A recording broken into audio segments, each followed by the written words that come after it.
आपका अपना channel India A1 news, जो रखे आपको A1। मित्रों नमस्कार। अपने बीच भारतीय जनता पार्टी के माननीय राष्ट्रीय प्रवक्ता डॉक्टर संबित पात्रा जी आपको संबोधित करेंगे। मेरा विनम्र निवेदन है पूर्वोत्तर के प्रभारी और राष्ट्रीय प्रवक्ता माननीय संबित पात्रा जी से आपको संबोधित करें। धन्यवाद संजय जी, आप सभी का अभिनंदन। टीवी के माध्यम से आप सब देख ही रहे होंगे कि अरविंद केजरीवाल भाग गए। अरविंद केजरीवाल ईडी के समन से भाग रहे हैं। अरविंद केजरीवाल सच्चाई से सामना करने से भाग रहे हैं। He does not want to face the truth. जांच से भागना एक तरह से ये एक्सेप्ट करना होता है कि हां मैंने गलती की है। कमिटी के सामने, ईडी के सामने, एजेंसी के सामने पेश नहीं होना, ये एक तरह से कहीं ना कहीं डर को दिखाता है, स्वीकृति को दिखाता है कि हां मैंने गलती की है। और एक तरह से आज ये कहना अतिशयोक्ति नहीं होगा कि दिल्ली के शराब घोटाले के किंगपिन अरविंद केजरीवाल ने ये स्वीकार किया है कि हां शराब घोटाले में मेरा हाथ है और इसके पीछे जो बेतहाशा भ्रष्टाचार हुआ है उसमें मैं भी शामिल हूं। वरना डरने की क्या आवश्यकता थी? सीना ठोक के जाते, ईडी के सामने बैठते, प्रश्नों का उत्तर देते और मुस्कुराते हुए ड्रामा करते हुए बाहर चले आते, जैसा वो अक्सर करते हैं। मगर आज वो कर नहीं पाए क्योंकि उनको हकीकत पता है। कट्टर ईमानदार अपने आप को कहते थे, बाद में सिद्ध हुआ कि ये कट्टर बेईमान है। और आज तो ये सिद्ध हुआ है कि जो कट्टर बेईमान है वो कट्टर बेशरम भी है। This is shamelessness, running away from the agencies who were probing the truth is shamelessness. आप सभी जानते हैं कि ईडी समन कोई रैंडमली नहीं भेजती है कि आपके घर समन भेज दिया, उनके घर समन भेज दिया। किसी भी संबंध में ईडी अगर समन भेजती है तो वो तथ्यों के आधार पर, एविडेंस के आधार पर, उसके आधार पर ईडी समन भेजती है। और हमें पक्का विश्वास है कि ईडी ने या कोई भी जांच एजेंसी जिसने अरविंद केजरीवाल को समन भेजा है, आधारों के बलबूते पर ही समन भेजा गया होगा। बहरहाल हम ये विश्वास रखते हैं, मीडिया में भी हमने देखा है कि ईडी भी शायद जवाब देगी। मगर यह विषय गंभीर है, जनता के प्रांगण में। This is a public issue and that's the reason as to why Bharatiya Janata party, the world's largest political party, should also reply to this. Arvind Kejriwal और आम आदमी पार्टी को किसी पर भरोसा नहीं है, किसी पर विश्वास नहीं है। सीबीआई पर नहीं है, ईडी पर नहीं है, अपने लोगों पर नहीं है, पॉलिटिकल सिस्टम पर नहीं है, इलेक्शन कमीशन पर नहीं है। चलो किसी पर विश्वास नहीं है, कोर्ट पर तो है। चलो लोअर कोर्ट पर नहीं है, सुप्रीम कोर्ट पर तो विश्वास है। अभी 3 दिन पहले मनीष सिसोदिया के बेल पिटीशन को रिजेक्ट करते हुए सुप्रीम कोर्ट ने जिस प्रकार की टिप्पणी का प्रयोग अरविंद केजरीवाल के मंत्री के खिलाफ, पूर्व मंत्री के खिलाफ किया है, एक तरह से सुप्रीम कोर्ट ने सिद्ध किया है कि लगभग 338 करोड़ रुपया का मनी ट्रेल तो स्थापित होता है।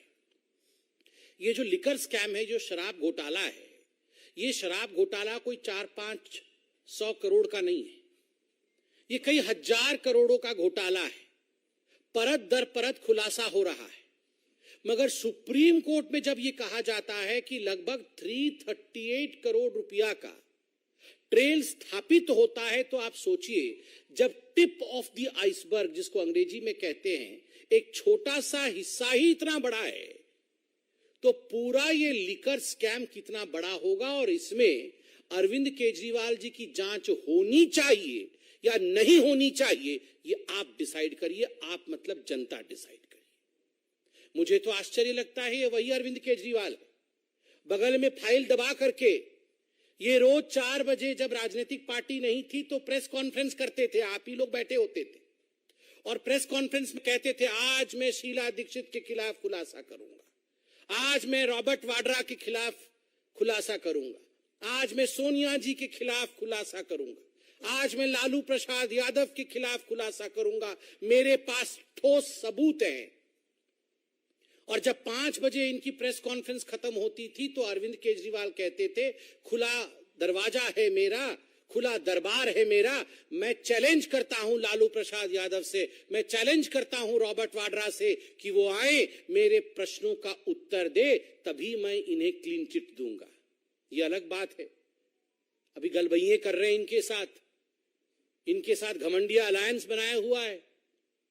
मगर ये सारी चीजें अरविंद केजरीवाल जी के खुद के स्टेटमेंट हैं। वाह अरविंद केजरीवाल जी, आप चंद कागजों पर सवाल लिख के लाते थे, उन सवालों के जवाब आप उस समय विपक्ष के और सत्ता की नेताओं से मांगते थे, वो तो ठीक था। आज देश की संवैधानिक जांच एजेंसी आपको सवाल के कटघरे में जब खड़ा कर रही है तो आप भाग गए, आप प्रस्तुत नहीं होना चाहते। आपने अपने चिट्ठी में क्या लिखा है, चिट्ठी भी लेकर आया हूं। आपने अपने चिट्ठी में लिखा है, मुझे किस हैसियत से बुलाया गया है, एक इंडिविजुअल के हैसियत से, या official capacity as chief minister of Delhi, या नेशनल कन्वीनर ऑफ आम आदमी पार्टी, मुझे किस हैसियत से बुलाया गया है। अरे अरविंद केजरीवाल जी, ये जितने गागर बंद है ना अभी जेल के अंदर, चाहे वो मनीष सिसोदिया जी हो, चाहे वो संजय सिंह जी हो, चाहे वो सत्येंद्र जैन जी हो, ये सारे गागरों के सागर आप हैं। तो करप्शन के सागर के हैसियत से बुलाया गया है। आप जो जानना चाहते हैं कि किस हैसियत से आपको बुलाया गया है, as the ocean of corruption, as the source of corruption, from where corruption emerges in Delhi, जहां से करप्शन जन्म लेती है उसके बाद मनीष सिसोदिया जी तक पहुंचती है, जहां से उद्भव होता है करप्शन का और उसके बाद वो पहुंचती है सत्येंद्र जैन के पास, जहां से करप्शन आरंभ होता है और उसके बाद वो पहुंचती है संजय सिंह के द्वारे, उस सोर्स के रूप में आपको बुलाया गया है, एज दैट सागर, गागरों के सागर के रूप में आपको बुलाया गया है। और ये क्या वीआईपी सिंड्रोम है, मुझे क्यों बुलाया गया है, क्यों? आप क्या कानून से बड़े हैं? आप दिल्ली के सीएम हैं, क्या आप भगवान हैं? वैसे तो आपने कोई कोर कसर नहीं छोड़ी थी अपने आप को श्री कृष्ण इत्यादि बताने में, मगर क्या आप भगवान हैं जो आपको कोई एजेंसी नहीं बुला सकती है? और तो और मैं आज आपसे सवाल पूछना चाहता हूं, ये जो आपके डायलॉग्स होते थे ना, प्रेस कॉन्फ्रेंस वाले डायलॉग, डबल एक्सेल शर्ट पहन करके आप जो प्रेस कॉन्फ्रेंस करते थे और कहते थे कि ये मुझे पता है अब ये मनीष सिसोदिया को भी बुलाएंगे, मुझे पता है कि मनीष सिसोदिया बिल्कुल सच्चा है, बिल्कुल कट्टर ईमानदार है, मुझे पता है संजय सिंह कट्टर ईमानदार है। अरे आपको तो पता था कि ये सारे कट्टर ईमानदार थे, मगर इनमें से किसी को अभी तक बेल क्यों नहीं मिल रही है? 10 महीने हो गए अरविंद जी, 10 महीने हो गए, मनीष सिसोदिया जेल की सलाखों के पीछे बंद है। लगभग 6 बार सर्वोच्च न्यायालय तक जा चुके हैं बेल एप्लीकेशन लेकर। और क्या कहा न्यायालय ने बड़े स्पष्ट रूप से कहा, one aspect regard to the transfer of money ₹338 crores is tentatively established. We have therefore dismissed the applications for bail. ये कहा है सुप्रीम कोर्ट ने मनीष सिसोदिया जी को लेकर। क्यों? इतने कट्टर ईमानदार थे अरविंद केजरीवाल जी आपके अनुसार, तो बेल रिजेक्ट क्यों हुआ? आप संजय सिंह जी के लिए कह रहे थे ये बड़े क्रांतिकारी नेता हैं, इनको फंसाया जा रहा है बीजेपी की ओर से। कोर्ट ने क्या कहा? राउज एवेन्यू कोर्ट ने जो कहा है, मैं कहता हूं, in prima facie view of this court, the fact stated and material placed before the court nowhere show or suggest that his arrest in the present case is unwarranted or unreasonable, as allegations have been made against him, or his being directly associated with activities related to the proceeds of crime of the present case. ये बहुत स्पष्ट रूप से कहा गया है कि कोई जो एलिगेशन लगाते थे आप कि ये पॉलिटिकली मोटिवेटेड है, ऐसा नहीं है। मटेरियल जो रखा गया है कोर्ट के सामने वो दिखाती है कि ये अनरीजनेबल नहीं है ये अरेस्ट, बड़े स्पष्ट रूप से। फिर आप कहते हैं कि हमें अब सुप्रीम कोर्ट पे भी भरोसा नहीं है। इतना ही नहीं अरविंद केजरीवाल जी, आपने अपने चिट्ठी में लिखा है कि ये मनोज तिवारी जी, इनको कैसे मालूम पड़ गया कि मैं मुझे समन होगा और मुझे अरेस्ट किया जाएगा। ये अरविंद जी, ये मनीष सिसोदिया जी को जब ईडी ने बुलाया था और जब संजय सिंह को ईडी ने बुलाया था, तो आप अपना भाषण खुद निकालिए। आपने खुद अपने भाषण में कहा था, मुझे मालूम है ये मनीष सिसोदिया जी को छोड़ने वाले नहीं है, मनीष सिसोदिया जी को ईडी बुलाने वाली है और उसके बाद उन्हें गिरफ्तार भी करने वाली है। ये एक बार नहीं, दसियों बार आपने कहा था।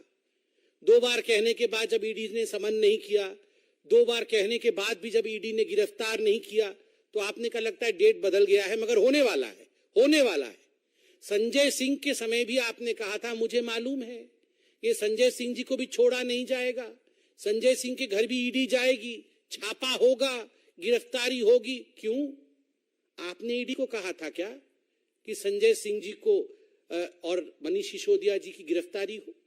आपने जो लॉजिक दिया है कि मनोज तिवारी जी के कहने पर ईडी ने ऐसा काम किया है, ठीक उसी लॉजिक से अगर हम सवाल पूछ दें कि जब आप कह रहे थे कि मनीष सिसोदिया की गिरफ्तारी होगी, तो क्या आपने ईडी को कहा था जाओ जरा मनीष सिसोदिया को गिरफ्तार करो? वैसे हो भी सकता है। मैं कोर्ट का कुछ स्टेटमेंट लेके आया हूं, सुप्रीम कोर्ट का। परसों जब रिजेक्ट हुआ मनीष सिसोदिया जी का बेल, तो सुप्रीम कोर्ट ने एक बहुत महत्वपूर्ण बात कही। सुप्रीम कोर्ट ने कहा, we are dismissing the application for bail of Manish Sisodiya, but we have made one pointed observation, which is that they have assured, they matlab ED, that they have assured that the trial will be concluded within 6 to 8 months.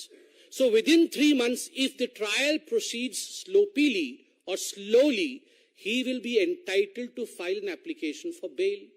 Supreme Court ने कहा कि हमें ED ने कहा है कि 6 से 8 महीने के अंदर त्वरित गतिविधि करते हुए ये जो शराब घोटाले की जांच चल रही है उसे पूरा कर दिया जाएगा, और हमें भी विश्वास है पूरा कर दिया जाएगा। अगर धीरे धीरे इन्वेस्टिगेशन चले, ईडी अपनी पूछताछ में लचर रवैया अपना ले, ईडी अपने काम को धीरे धीरे या स्लोपीली करे, तो फिर आप कोर्ट में आकर एक केस करना। ईडी ने तो जल्दी जल्दी आपको जांच के लिए बुलाया। ईडी चाहती थी कि अरविंद केजरीवाल बतौर इस पूरे केस से जुड़े होने के नाते यथाशीघ्र पूछताछ में आए, तथ्यों को सामने रखे, ताकि 6 से 8 महीने के अंदर ये इन्वेस्टिगेशन कंप्लीट हो। मगर क्या कारण है कि अरविंद केजरीवाल कोऑपरेट नहीं कर रहे हैं, और क्या कारण है अरविंद केजरीवाल जी सुप्रीम कोर्ट के कहने के बावजूद ये केस जल्दी समाप्त हो उस पर ध्यान नहीं दे रहे? क्या मनीष सिसोदिया जी बेल में बाहर आए? क्या मनीष सिसोदिया जी अंदर ही रहे?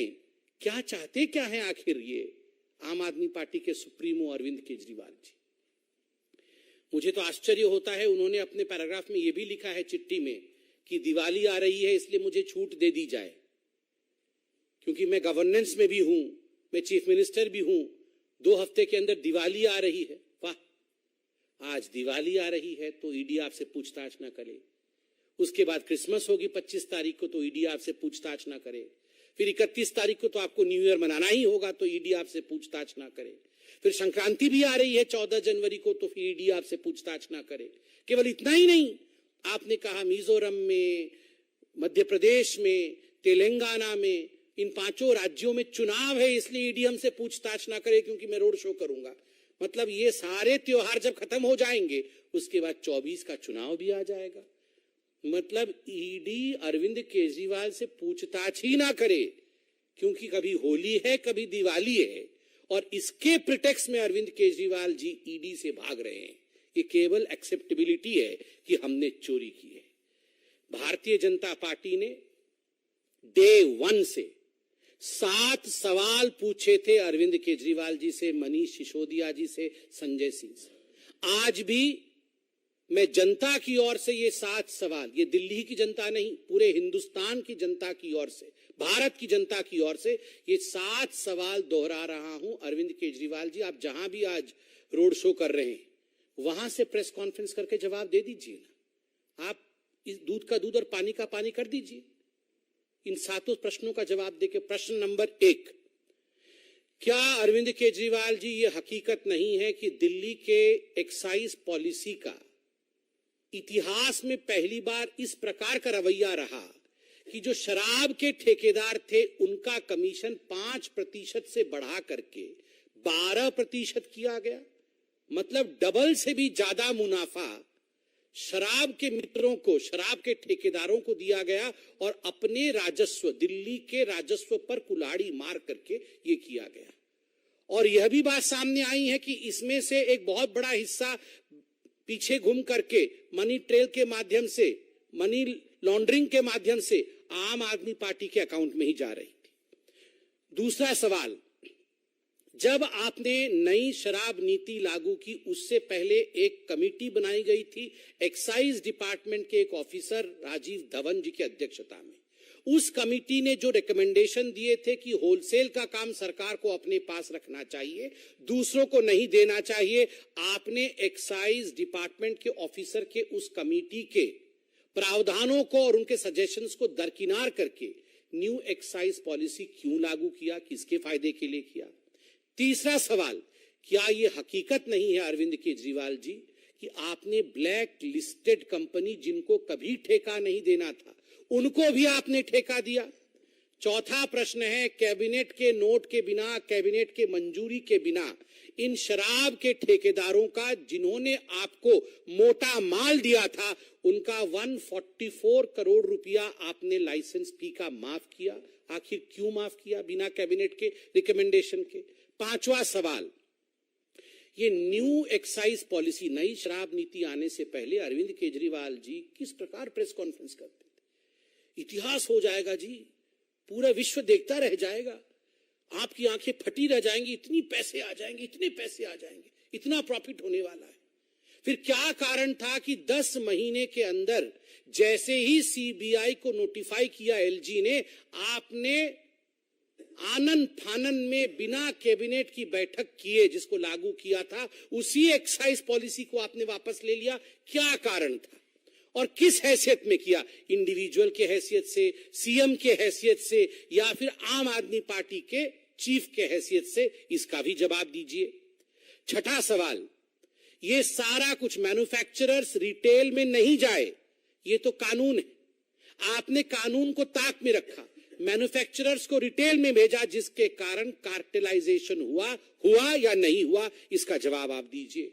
और सातवां और अंतिम सवाल, जो एयरपोर्ट अथॉरिटी ऑफ इंडिया थी, उसने एयरपोर्ट के पास जो शराब के ठेके खुलने वाले थे उन ठेकों को एनओसी नहीं दिया। जो 30 करोड़ रुपए दिल्ली सरकार ने लाइसेंस के एवज उनसे लिया था, उसको आपने वापस क्यों कर दिया, जबकि वो पैसा जब्त होना था? ये 30 करोड़ रुपए आपने अपने मित्रों का वापस क्यों किया? इन सातों प्रश्न का जवाब अरविंद केजरीवाल जी, यहां पर करप्शन का कैंपेन करने के बाद आज आप रोड शो करने गए हैं, करप्शन शो करने के बाद रोड शो करने गए हैं। आप रोड शो के बाद प्रेस कॉन्फ्रेंस करके अगर इन सातों प्रश्नों का सटीक उत्तर दे देंगे तो हमें लगता है शराब का शराब और पानी का पानी हो जाएगा। हम सब इंतजार करेंगे इन प्रश्नों के उत्तर का। अरविंद केजरीवाल जी, भागिए मत, छुपिए मत, डरिए मत। अगर आपने गलती नहीं की है तो आपका बाल भी बांका नहीं हो सकता है, और अगर हां आप किंगपिंग हैं तो कितना भी भागने की कोशिश करिए, कहीं भी आप रोड शो करिए, एक ना एक दिन करप्शन शो होके ही रहेगा। बहुत बहुत धन्यवाद मित्रों। रविकांत राय, टाइम्स नाउ भारत।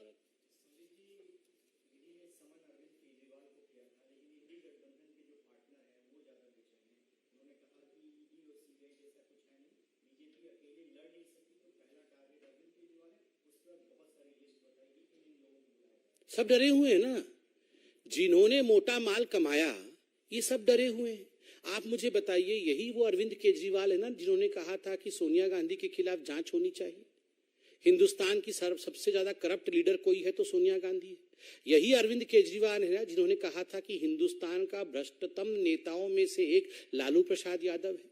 यही अरविंद केजरीवाल है ना जिन्होंने रॉबर्ट वाड्रा के खिलाफ न जाने कितने प्रेस कॉन्फ्रेंस किए थे, और आज वो इनके साथ खड़े हो गए कि ये सारे ठीक है और मैं भी इनके साथ हूं। तो आप सोचिए, जो 2013 में ये कह रहे थे कि रॉबर्ट वाड्रा ये हैं, राहुल गांधी ये हैं, सोनिया जी ऐसी हैं, ठीक उसी प्रकार से आज अरविंद केजरीवाल उसी कटघरे में खड़े हैं। ये इंडी विंडी कुछ नहीं होता है, ये सब करप्ट गठबंधन है।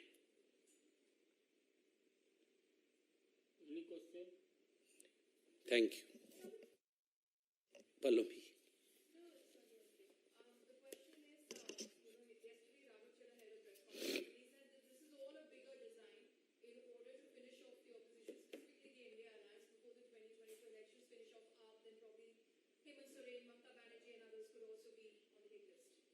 If it's a bigger design, don't fall for the design. Go and answer, go and meet the ED, go and answer the questions. The best way is not to run away. The best way is to face the truth. If the agency of the country has called you for questioning, face them. Don't you have faith on the courts of this country? Don't you have faith on the highest court of this country, that is the Supreme Court? If you have any doubt, go there. But astonishingly, the Supreme Court has nearly, in fact, stated the fact that we have found a trail of 338 crore as of now. So of course they don't have the answers. Thank you.